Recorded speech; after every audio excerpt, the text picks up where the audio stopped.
welcome to another episode of That's Right. I'm your host, Chris Voss. Today it is my pleasure to welcome Kimberly Ku. Kimberly is a hematologist and oncologist. Kimberly, welcome to That's Right.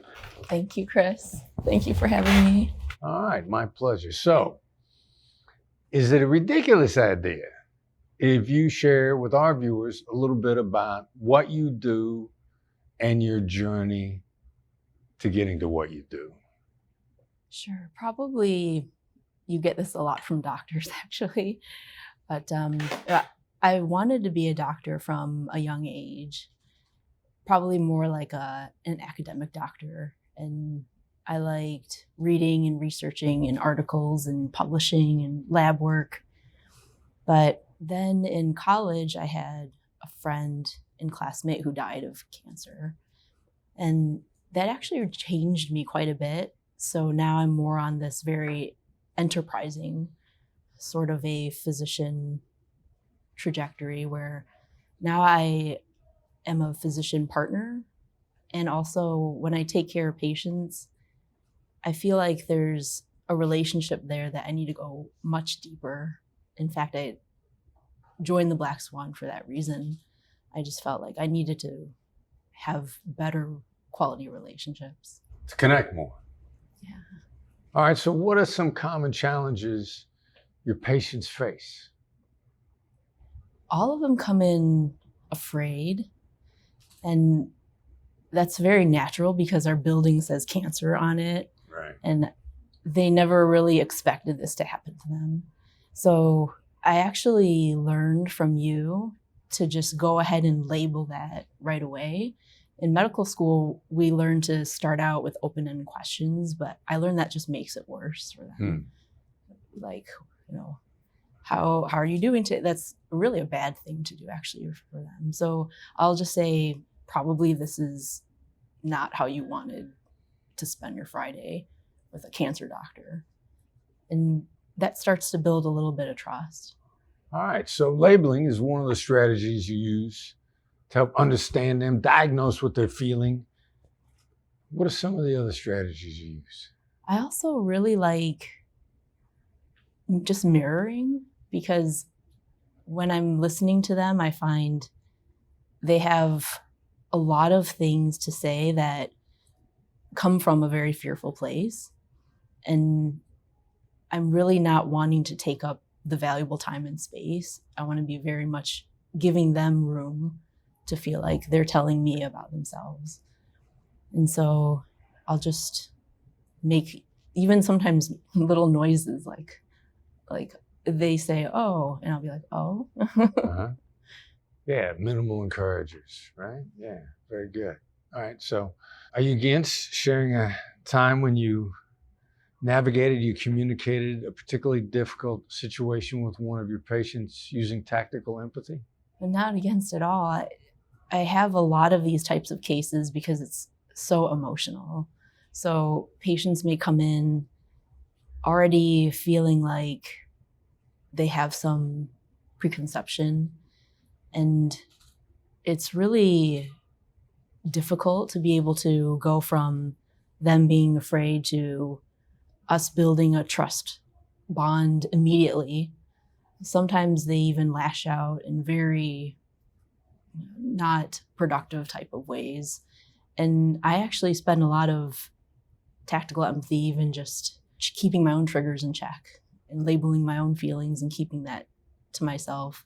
And then using mirroring as a way to try to show them that we're going to just kind of like bring the energy down just a little bit without making them feel too condescended, that maybe they're a little bit too high up and we need to just come down a little bit.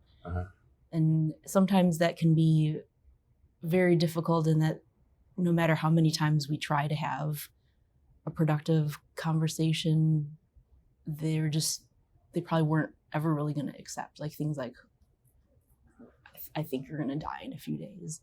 Like that's very hard for them to have to accept something like that. Even if I use a lot of, probably this is going to make me seem really harsh. you might want to take that pen and stab me with it. I'll use these tools, and sometimes it's still not enough.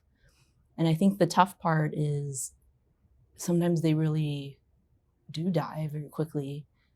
And then I try to learn from that and try to help other patients by improving my skills. And I actually learn for those patients who are, quote unquote, a little bit maybe less complicated, I actually have better relationships with them and realize the opportunity costs where I was assuming I was doing a good job, but I could actually do even better. Yeah, so by getting better, you've actually found that you've taken your relationships to another level that you didn't even know was there. That's right. All right, well, speaking of that's right, people say that's right when they believe that they've been heard and understood. And I'm sure there have been some that's rights moments that you've accomplished, either in your personal life or with your patients. Are you against telling me about one of those specifics? Yeah, I'd be happy to share, because I sometimes I'm still wondering if it's a that's right. Probably the reason I'm wondering is because it's not an encouragement for me, it's an encouragement for the patient. So for example, they'll start confessing. That's kind of how I know that they probably are starting to trust me now. Mm-hmm. So they'll say, I wasn't really sure I wanted to come see you. I actually looked you up, and I've looked up other people too, and it was a toss-up. And I think of it like, okay, they're saying this because they are okay with me to share this with me. They don't think I'm going to get offended. And that was what I was trying to establish from the beginning when I said, probably this is not the place you want to be on a Friday, or like they can tell me the things that scare them, and I'm not going to judge them or push them away. So I think that's right. That they're not trying to reassure me. They're trying to just tell me the truth. Because they think I'm going to just tell them the truth. Yeah, you're creating the gateways so they can be honest with you. They can open up. All right, so Dr. Kim, how do people, if they want to learn more about you, they want to follow up with you, they want to understand how to work with you, how do you want them to get in touch with you? Yeah, I have a work website they can go on, and it actually has a video of me talking about why I wanted to become a doctor and losing my friend. And then they can also go on Facebook. What's the website? It's through Illinois Cancer Care, and then it'll have a hashtag with my name. IllinoisCancerCare.com? Is that it? Correct. And then there's a hashtag with your name, your full name? Kimberly Ku. Kimberly Ku. Spell Ku? Ku. Ku. Okay. And that's where they can find you. They want to follow up. They want to learn about you. And you're on Facebook also? Yes. And I try to provide a lot of updates there. So if they want to know all the different things that I'm still very academically inclined about, like I still do a lot of research, publications. I love traveling, meeting new people. So I'll post a lot of my collaborations. A lot of cool stuff on Facebook. Yeah. Kimberly Ku, anything special there? Is that just it? Kimberly Ku? Kimberly Ku. All right. Yeah. You have been delightful. Thank you for being here today.